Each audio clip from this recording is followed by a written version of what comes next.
મિત્રો નમસ્કાર.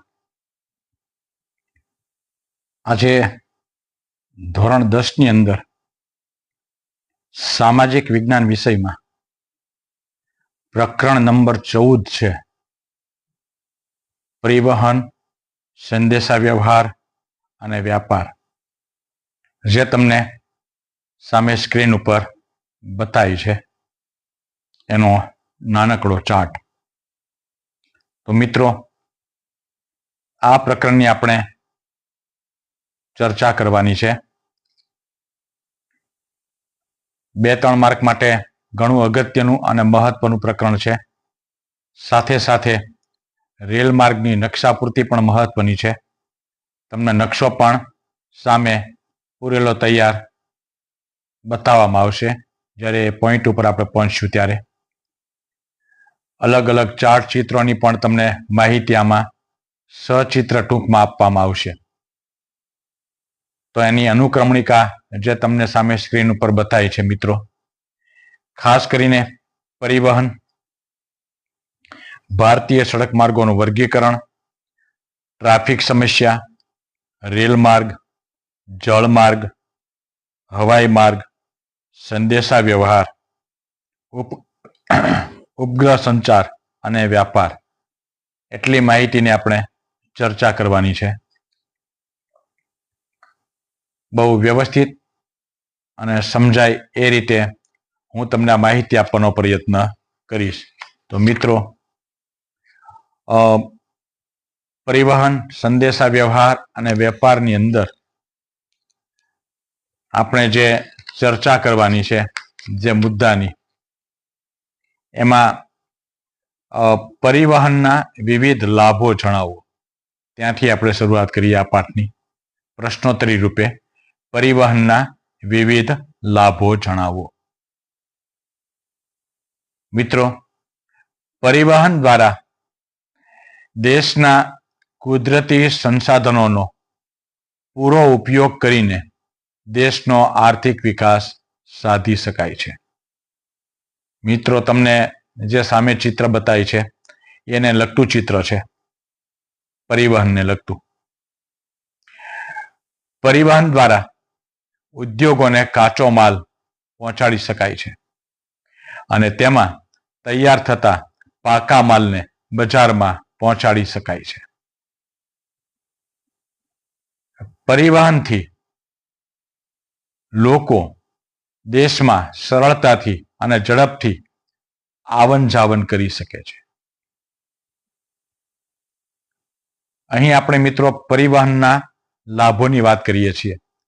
પરીક્ષામાં 2 માર્કમાં પૂછે પરિવહનના લાભો જણાવો, તો એમાં તમને આ ઉપયોગમાં આવશે. ત્યાર પછી મિત્રો,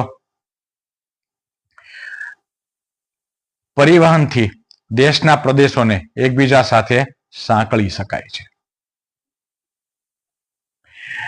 પરિવહનથી ઔદ્યોગિકરણ અને શહેરીકરણ જેવી પ્રક્રિયાઓને વેગ મળે છે. મિત્રો, પરિવહનથી ગ્રામ્ય ઉત્પાદનોનો લાભ શહેરી ઉદ્યોગોને અને શહેરી ઉત્પાદનનો લાભ ગ્રામ્યવાસીઓને મળતો રહે છે. બહુ મહત્વની બાબત છે આ. જુઓ, ગામડામાં જે ઉત્પાદન થાય છે એનો લાભ શહેરોને પરિવહન દ્વારા મળે છે. જેમ કે શાકભાજી છે, દૂધ છે, એ ગામડામાંથી શહેરોમાં આવતું હોય છે. બરોબર? તો એ પરિવહનને કારણે શક્ય બન્યું એમાં કહે છે.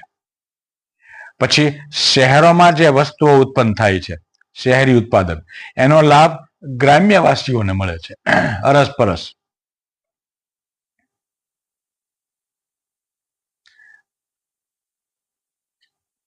છેલ્લે, પરિવહનથી આંતરિક અને આંતરરાષ્ટ્રીય વ્યાપારનો વિકાસ થયો છે. આંતરિક એટલે અંદરનો અને આંતરરાષ્ટ્રીય એટલે દેશ સાથેનો, એક દેશનો બીજા દેશ સાથેનો વેપાર. તો અહીંયા પરિવહનના લાભોની માહિતી આપણે પૂર્ણ કરી. મિત્રો, સચિત્ર માહિતી તમને આપી છે, એ પ્રમાણે તૈયાર કરતા જજો. ત્યાર પછી પરિવહનનો સવિસ્તૃત પરિચય આપો. 3 કે 4 માર્કમાં. ઓલા ખાલી લાભની વાત કરી આપણે, બરોબર. અહીંયા સવિસ્તૃત પરિચય આપવાનો છે, એટલે થોડી વિગતથી વાત આમાં આવશે. તો પેલું આપણે એ જોઈએ, પરિવહન કોને કહેવાય? તો પરિવહન એટલે માનવી કે માલ સામાન અથવા બંનેની એક સ્થળેથી બીજા સ્થળે થતી હેરફેર. માનવી કે માલ સામાન એની એક સ્થળેથી બીજા સ્થળે જે હેરફેર થાય છે એને આપણે પરિવહન કહીએ છીએ. માનવી ગામડામાંથી શહેરમાં જાય છે, શહેરમાંથી ગામડામાં આવે છે. માલ સામાનને ગામડામાંથી શહેરમાં મોકલવામાં આવે છે, શહેરમાંથી ગામડામાં લાવવામાં આવે છે. પરિવહન. એટલા માટે વ્યાખ્યા બહુ સરસ આપી છે. ફરીવાર જોઈએ, પરિવહન એટલે માનવી કે માલ સામાન અથવા બંનેની એક સ્થળેથી બીજા સ્થળે હેરફેર. આ મુદ્દો ક્લિયર થઈ ગયો છે મિત્રો. ત્યાર પછી પરિવહન પદ્ધતિના પ્રકાર પર તકનીકી વિકાસ, આર્થિક વિકાસ, બજાર ક્ષેત્રે મૂડીરોકાણ, રાજકીય નિર્ણયો વગેરે સાંસ્કૃતિક પરિબળો અસર કરે છે. મિત્રો, સામે જે ચિત્ર તમને બતાવે છે એ પરિવહનને લગતું છે. આ ઉપરાંત પરિવહન પદ્ધતિ પર પ્રદેશના સ્થાન, આબોહવા, ભૂપૃષ્ઠ, માનવ વસ્તીની સંખ્યા, આ બધા પરિબળો અસર કરે છે. કયા કયા પરિબળો અસર કરે છે એની માહિતી આમાં આપી છે. મેદાની વિસ્તારોમાં સડક માર્ગો અને રેલ માર્ગથી પરિવહન થાય છે. જ્યાં મેદાની વિસ્તાર છે ત્યાં. હિમાલય જેવા દુર્ગમ પર્વતીય વિસ્તારોમાં માનવી અને યાક જેવા પશુઓનો ઉપયોગ થાય છે, જે તમને સામે ચિત્રમાં બતાવી છે. એવરેસ્ટ આરોહણ સમયે સારા પર્વતારોહકો ગણાતા ભોટિયા લોકો બોજવાહક તરીકે કામ કરે છે, જે તમને સામે ચિત્રમાં બતાવી છે. રણ પ્રદેશમાં બોજવાહક તરીકે મુખ્યત્વે ઊંટનો ઉપયોગ થાય છે, જે ચિત્રમાં આપણે જોઈ શકીએ છીએ. મેદાની પ્રદેશમાં કઠિયારાના લાકડાનો ભારો તથા રેલવે સ્ટેશનો પર કુલીઓ સામાન માથે ઊંચકીને લઈ જાય છે. તો અહીંયા પરિવહનનો આપણે વિસ્તૃત પરિચય જોયો. ત્યાર પછી ત્રીજી બાબતની વાત આપણે કરીએ છીએ આ જ પ્રકરણમાં, ભારતીય સડક માર્ગોનું વર્ગીકરણ અને દરેક સડક માર્ગોનો ટૂંકો પરિચય. મિત્રો, ચિત્ર સહિત તમને આ માહિતી હું તૈયાર કરાવીશ. તો શરૂ કરીએ મુદ્દો. મેઇન પ્રશ્ન મેં તમને કહી દીધો. નિર્માણ અને દેખભાળ એના સંદર્ભમાં ભારતમાં 5 પ્રકારના સડક માર્ગો છે. મિત્રો, આ બાબત યાદ રાખવાની છે. કયા 5 પ્રકારના? રાષ્ટ્રીય ધોરીમાર્ગો, રાજ્ય ધોરીમાર્ગો, જિલ્લા માર્ગો, ગ્રામીણ માર્ગો અને સરહદી માર્ગો. હાલમાં કેટલાક જે રાષ્ટ્રીય ધોરીમાર્ગો છે એને એક્સપ્રેસ હાઈવેમાં ફેરવવામાં આવી રહ્યા છે. તો મિત્રો, આ 5 પ્રકારના સડક માર્ગો જે તમને સામે ચાર્ટમાં બતાવી છે એ યાદ રાખજો કે કયા 5 પ્રકાર. હું અમુક જે ચાર્ટ અને ચિત્રો છે એ વારંવાર બતાવતો રહીશ મુદ્દાને અનુરૂપ, એટલે તમને સમજવામાં ઘણી બધી સરળતા રહે. મિત્રો, તમે આ લેક્ચર 1-2 વાર જોશો યુટ્યુબના માધ્યમથી, તમને ઘણી બધી માહિતી યાદ રહી જશે. જ્યારે થાક અને કંટાળો અનુભવો ત્યારે મોબાઈલ દ્વારા યુટ્યુબ પર આ બધી વસ્તુ તૈયાર કરવી.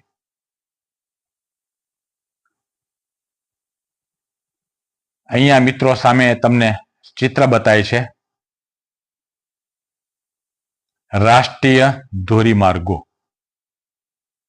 હવે એના વિશે આપણે વાત કરીએ. પહેલી જે માહિતી આમાં આપી છે રાષ્ટ્રીય ધોરીમાર્ગો. તે આર્થિક અને સંરક્ષણની દ્રષ્ટિએ દેશના ઉત્તમ કક્ષાના સડક માર્ગો છે. સામે જે બતાય છે NH-24 national highway, NH-24.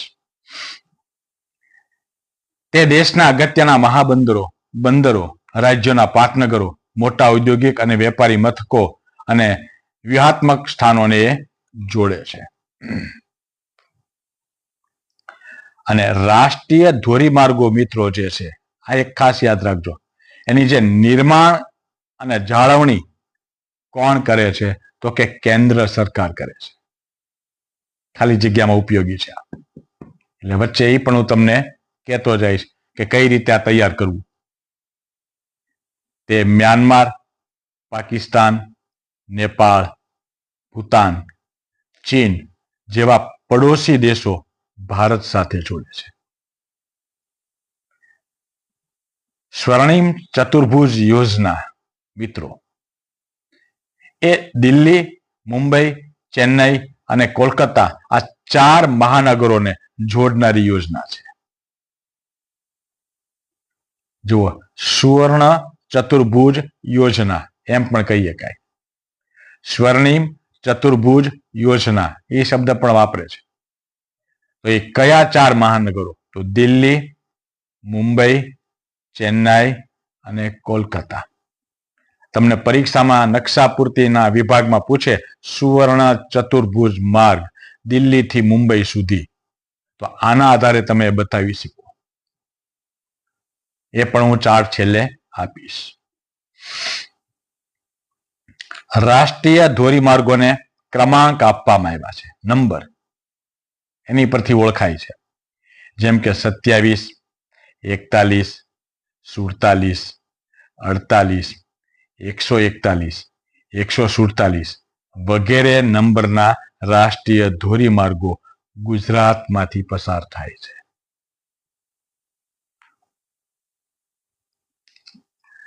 Varanasi કન્યાકુમારીને જોડતો ધોરીમાર્ગ નંબર 7 દેશનો સૌથી લાંબો રાષ્ટ્રીય ધોરીમાર્ગ છે, જે વારાણસીને કન્યાકુમારી સાથે જોડે છે.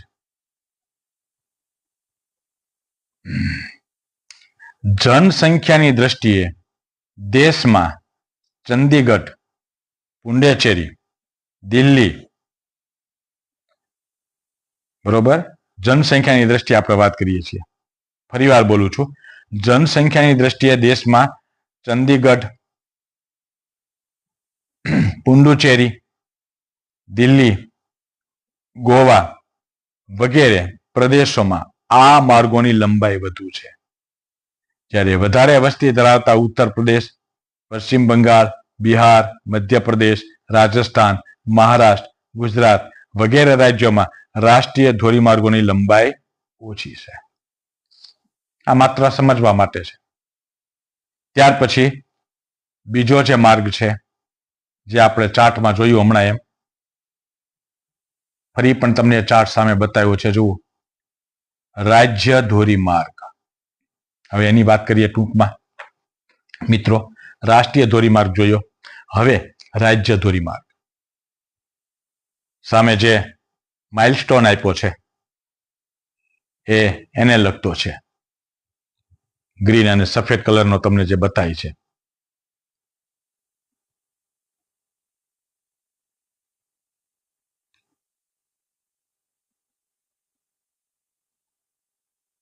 તે રાજ્યના પાટનગરને જિલ્લાના મુખ્ય મથકો તથા મહત્વના અન્ય શહેરો સાથે સાંકળે છે.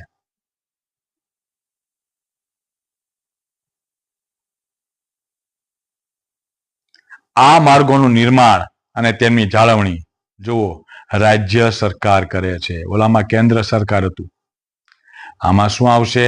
રાજ્ય સરકાર. એટલે આ બે વસ્તુ ખાસ યાદ રાખજો. ત્યાર પછી તે રાજ્યના વેપાર અને ઉદ્યોગની દ્રષ્ટિએ મહત્વના માર્ગો છે. કયા? રાજ્ય ધોરીમાર્ગો. સ્ટેટ હાઈવે, ઓલું નેશનલ હાઈવે હતું, રાષ્ટ્રીય, અને આ સ્ટેટ, SH એટલે સ્ટેટ હાઈવે. NH એટલે નેશનલ હાઈવે. જે ચિત્રો તમને સામે બતાવ્યા છે માઇલસ્ટોન, એને માઇલસ્ટોન કહેવાય. NH અને SH બે તમને જોવા મળે છે. જુઓ. ત્યાર પછી મિત્રો જિલ્લા માર્ગોની વાત કરીએ. તે જિલ્લાના મુખ્ય મથકને તાલુકા મથકો, ગામડા, શહેરો અને અન્ય મહત્વના સ્થળો સાથે જોડે છે.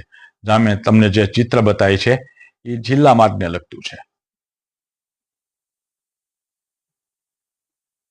આ માર્ગોનું નિર્માણ અને તેની જાળવણી જુઓ જિલ્લા પંચાયત કરે છે. કેન્દ્ર સરકાર, રાજ્ય સરકાર અને આ જિલ્લા પંચાયત.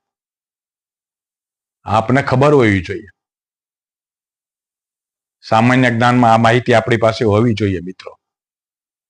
એટલે મેં આ ચેપ્ટરની માહિતી તમને અહીં આપવા પસંદ કર્યું છે. ગુજરાતમાં બધા જિલ્લા માર્ગો પાકી સડકો છે. ત્યાર પછી મિત્રો આગળ આપણે વાત કરીએ સરહદી માર્ગો. બોર્ડર રોડ, બોર્ડર સરહદ, જે તમને સામે ચિત્ર બતાવી છે. ભારતના સરહદી વિસ્તારોનું સંરક્ષણ કરવાના ઉદ્દેશથી આ ક્ષેત્રોમાં સરહદ માર્ગ સંસ્થાન બોર્ડર રોડ ઓર્ગેનાઇઝેશન દ્વારા સરહદી માર્ગો બાંધવામાં આવ્યા છે. દુર્ગમ ક્ષેત્રોનું નિર્માણ, તેની જાળવણી, માર્ગોમાંથી બરફ દૂર કરવો, આવા કાર્યો આ કરે છે. બોર્ડર રોડ, બરોબર, આ ખાસ યાદ રાખજો, સરહદી માર્ગ. ત્યાર પછી ગ્રામીણ માર્ગ, વિલેજ રોડ. સામે જે માઇલસ્ટોન આપ્યો છે જુઓ, નવા ગામ 2 km કિલોમીટર એમ લખ્યું છે. ગ્રામીણ માર્ગ. ભારતમાં મોટા ભાગના ગ્રામીણ માર્ગો કાચી સડકો વાળા હોવાથી ચોમાસામાં બિનઉપયોગી થઈ જાય છે. તેથી તેમને પ્રધાનમંત્રી ગ્રામ સડક યોજના હેઠળ પાકી સડકોમાં ફેરવવાનું કામ મોટા પાયે કરવામાં આવ્યું છે. અને આ માર્ગોની જાળવણીનું કામ કોણ કરે છે? ગ્રામ પંચાયત.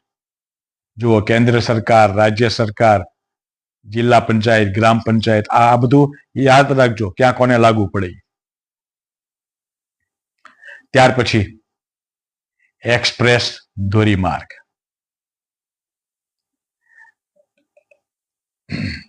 તમને સામે જે ચિત્ર બતાવી છે એને લગતું ચિત્ર છે. એક્સપ્રેસ ધોરીમાર્ગોને દ્રુતગતિ માર્ગો પણ કહેવામાં આવે છે. જુઓ, કયા માર્ગોને દ્રુતગતિ માર્ગ તરીકે ઓળખવામાં આવે છે? તો કે એક્સપ્રેસ ધોરીમાર્ગ. અથવા એમ તમને પૂછે એક્સપ્રેસ ધોરીમાર્ગની બીજા કયા નામે ઓળખવામાં આવે છે? તો દ્રુતગતિ માર્ગ.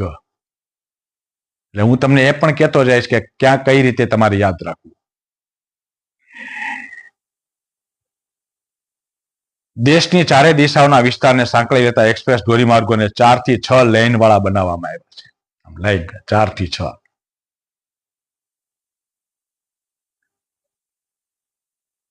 અમદાવાદ ને વડોદરાની રોડ પર જાઓ તમે ત્યારે ખ્યાલ આવે તમને. આ માર્ગો પર વિના અવરોધે વાહનો ચલાવી શકાય છે. જે સામે ચિત્રમાં તમને બતાવી છે. જુઓ, અમદાવાદ, જયપુર એમ લખેલું છે. આ માર્ગોમાં રેલવે ક્રોસિંગ કે ક્રોસ રોડ આવે છે, ત્યાં ઓવરબ્રિજ બનાવેલા છે. રેલવે ક્રોસિંગ અને ક્રોસ રોડ. આ માર્ગોનો ઉપયોગ કરનાર વાહન ચાલકે ટોલ ટેક્સ ભરવો પડે છે. દાખલા તરીકે અમદાવાદ અને વડોદરાને જોડતો એક્સપ્રેસ હાઈવે.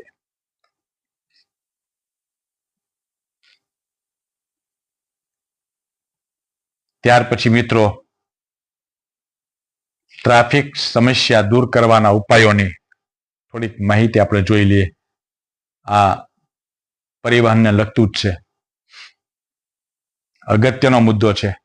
સામે તમને જે ચિત્ર બતાવ્યું છે, ટ્રાફિક સમસ્યા દૂર કરવાના ઉપાયો. જો તમે વિદ્યાર્થી છો અને વાહન ચલાવવા માટેનું લાયસન્સ ધરાવતા નથી તો તમારે વાહન ચલાવવું ન જોઈએ. અનિવાર્ય હોય તો જ મોટા વાહનને ઓવરટેક કરવું અને તે માટે પોતાના વાહનની સિગ્નલ લાઇટથી પૂરો સંકેત આપી આગળ જતા વાહનની જમણી બાજુએથી જ તેને ઓવરટેક કરવું. આ સમજવા જેવી બાબત છે મિત્રો. બધી ટ્રાફિક સમસ્યાને લગતું છે. સાયકલ, સ્કૂટર વગેરે દ્વિચક્રીય વાહનો ડાબી બાજુએ ચલાવવા જોઈએ. ઘણા તો આડેધડ ગમે એમ ચલાવે. મોટા વાહન વાળો હોર્ન મારતો હોય ત્યારે ખબર પડે સાયકલ લઈને જતો એટલે આપણે તો આની પાછળ આવી ગયા. એટલે આ બધું તકેદારી રાખવાની છે. ટ્રાફિક સમસ્યા. ત્યાર પછી વાહન ચાલકે ચાલુ વાહને મોબાઈલ ફોનનો ઉપયોગ ટાળવો. ઘણા તે હોય ને ખભા પર આમ મોબાઈલ મૂકીને આમ કરીને આમ જાતો હોય જાણે હું કામ એને હશે, તો એ થવું જોઈએ નહીં એમ કહે છે. જુઓ, અનિવાર્ય હોય તો સાઈડ બતાવી વાહનને રસ્તાની ડાબી બાજુએ ઊભું રાખીને પછી જ ફોન પર વાત કરવી.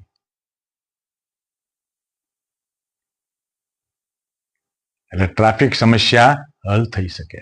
ટ્રાફિક જામી જાય તમારે આમ આડેધડ આવી રીતે કરવા બેસો તો. 108 એમ્બ્યુલન્સ અને ફાયર બ્રિગેડના વાહનોને પહેલા પસાર થવા દેવા જોઈએ, કેમ કે ઇમરજન્સી છે.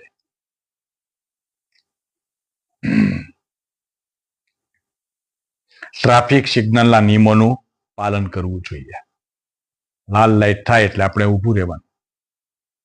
ધૂનમાં આમના માલે નહીં જવાનું, નતર દંડ ભરવો પડે. એના નિયમોનું પાલન કરવું. કાળજીપૂર્વક વાહન ચલાવવું જેથી કરીને અકસ્માત થાય નહીં. આડેધડ નહીં, જેમ ભાવે એમ. તો અહીંયા ટ્રાફિક સમસ્યા દૂર કરવા માટેના આ બધા ઉપાયોની વાત ટૂંકમાં કરી. ત્યાર પછી હવે આપણે બહુ મહત્વના મુદ્દાની વાત કરીએ છીએ. ભારતીય રેલવેનો પરિચય. સામે ચિત્ર આપ્યું છે રેલનું, ટ્રેનનું ચિત્ર છે સામે. અગત્યનું છે આ મુદ્દો. ભારતીય રેલવે દેશનું સૌથી મોટું રાષ્ટ્રીયકૃત સંસાધન છે. ધ્યાન આપજો. તે દેશના ખેતી, ઉદ્યોગ, વ્યાપાર, સેવા વગેરે અર્થવ્યવસ્થાના ક્ષેત્રોના વિકાસમાં મહત્વનો ફાળો આપે છે. દેશની રાષ્ટ્રીય સુરક્ષા, શાંતિ વ્યવસ્થા, સાંસ્કૃતિક અને ભૌગોલિક એકતા જાળવવા તેનો ફાળો ઘણો મહત્વનો છે મિત્રો. ભારતના કેટલાક દુર્ગમ વિસ્તારોને બાદ કરતા લગભગ બધા મહત્વના સ્થળોને રેલમાર્ગથી સાંકળી લેવામાં આવ્યા છે. રેલમાર્ગોની દ્રષ્ટિએ એશિયામાં ભારતનું સ્થાન પ્રથમ અને વિશ્વમાં બીજું છે.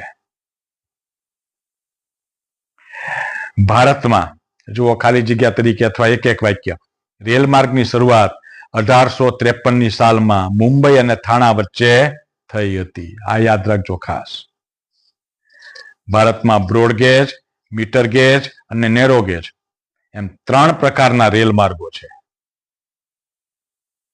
વર્તમાન સમયમાં મીટરગેજ અને નેરોગેજ લાઇનના બ્રોડગેજમાં ફેરવવામાં આવી છે. આમ ભારતીય રેલવેની આ એક મોટી સિદ્ધિ છે મિત્રો. તો આપણે રેલવે બાબતની માહિતી જોઈ અને એમાં જ આગળ જે 2-5 મુદ્દા છે એની ચર્ચા કરીએ. દેશના મેદાની પ્રદેશો, ગીચ વસ્તી, સઘન ખેતી, સમૃદ્ધ ખનિજ ક્ષેત્રો ધરાવતા વિસ્તારોમાં રેલવેની સંખ્યાનું પ્રમાણ સૌથી વધુ છે. ક્યાં રેલવે વધારે છે જુઓ. ગંગાના મેદાની પ્રદેશોમાં વિપુલ ખેત પેદાશો અને ગીચ વસ્તીને કારણે રેલમાર્ગોનું પ્રમાણ વધારે છે. કોલકાતા, દિલ્હી અને જયપુર જેવા મોટા શહેરોમાં તો મેટ્રો રેલ કાર્યરત છે. મુંબઈમાં મોનોરેલ કાર્યક્ષમતાથી કામ કરી રહી છે.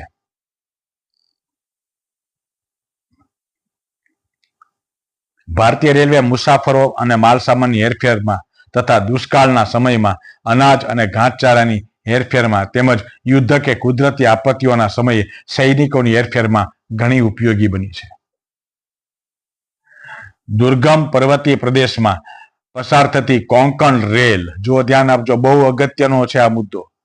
દુર્ગમ પર્વતીય પ્રદેશમાં પસાર થતી કોંકણ રેલ, કોંકણ શ્રેષ્ઠ ઇજનેરી કૌશલનું એક ઉદાહરણ છે. દુર્ગમ પર્વતીય પ્રદેશમાંથી પસાર થતી કોંકણ રેલ શ્રેષ્ઠ ઇજનેરી કૌશલનું એક ઉદાહરણ છે. ઇજનેરી કૌશલનું ઉદાહરણ યાદ રાખજો. ભારતમાં સૌથી લાંબા માર્ગ પર દોડતી ટ્રેન નામ છે, જુઓ, વિવેક એક્સપ્રેસ છે. તે દિબ્રુગઢથી કન્યાકુમારી સુધી જાય છે. ગુજરાતમાં અમદાવાદ, મહેસાણા, વિરમગામ, રાજકોટ, વડોદરા, સુરત, ભરૂચ આ બધા મહત્વના જંકશનો છે. એમાં અમદાવાદ સૌથી મોટું રેલવે સ્ટેશન છે. સૌથી મોટું રેલવે સ્ટેશન અમદાવાદ. તો અહીંયા રેલ માર્ગની માહિતી આપણે મિત્રો પૂર્ણ કરી. હવે આંતરિક જળમાર્ગો વિશે થોડોક પરિચય મેળવશું. આંતરિક જળમાર્ગો.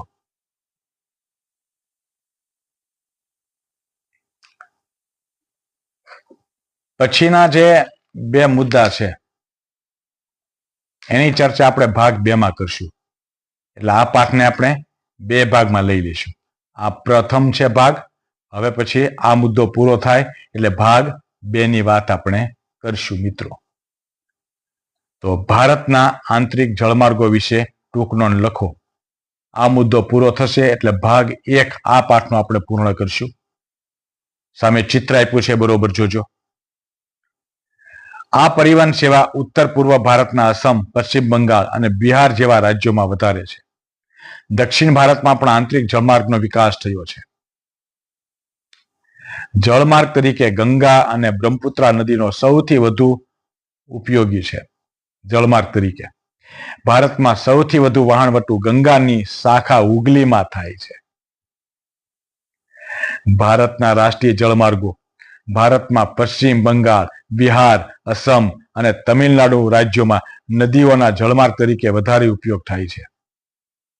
આ જળમાર્ગોમાં નાની મોટી સ્ટીમરો ચાલે છે, જે તમને ચિત્રમાં બતાવી છે. આંતરિક જળમાર્ગોની જાળવણી માટે સરકારે નીચેના જળમાર્ગોને રાષ્ટ્રીય જળમાર્ગોનો દરજ્જો આપ્યો છે. આજે નીચે જળમાર્ગ આપ્યા છે.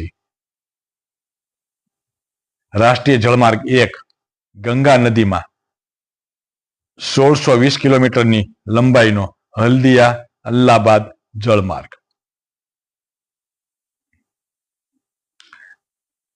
રાષ્ટ્રીય જળમાર્ગ 2 બ્રહ્મપુત્રા નદીમાં 891 કિલોમીટરની લંબાઈનો ધુબરી સાદિયા જળમાર્ગ.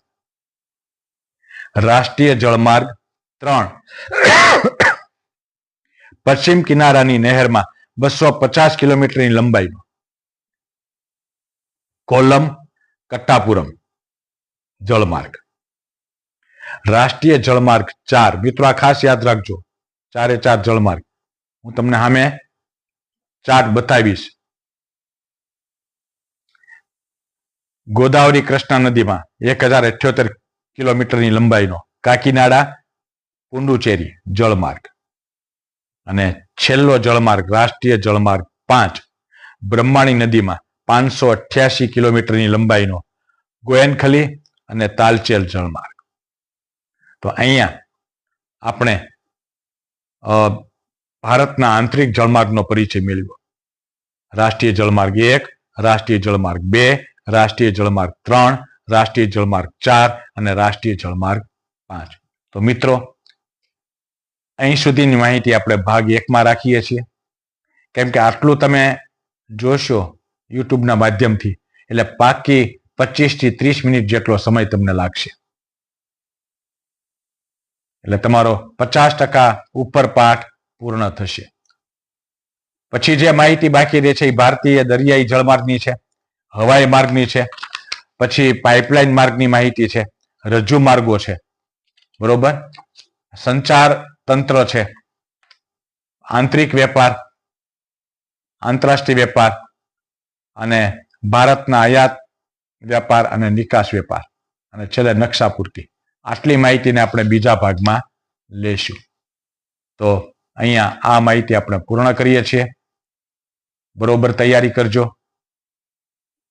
તો ફરી પાછા ભાગ 2 માં મળશું. ત્યાં સુધી આ માહિતી તમે તૈયાર કરશો એવી હું તમારી પાસે આશા રાખું છું. ધન્યવાદ. નમસ્કાર.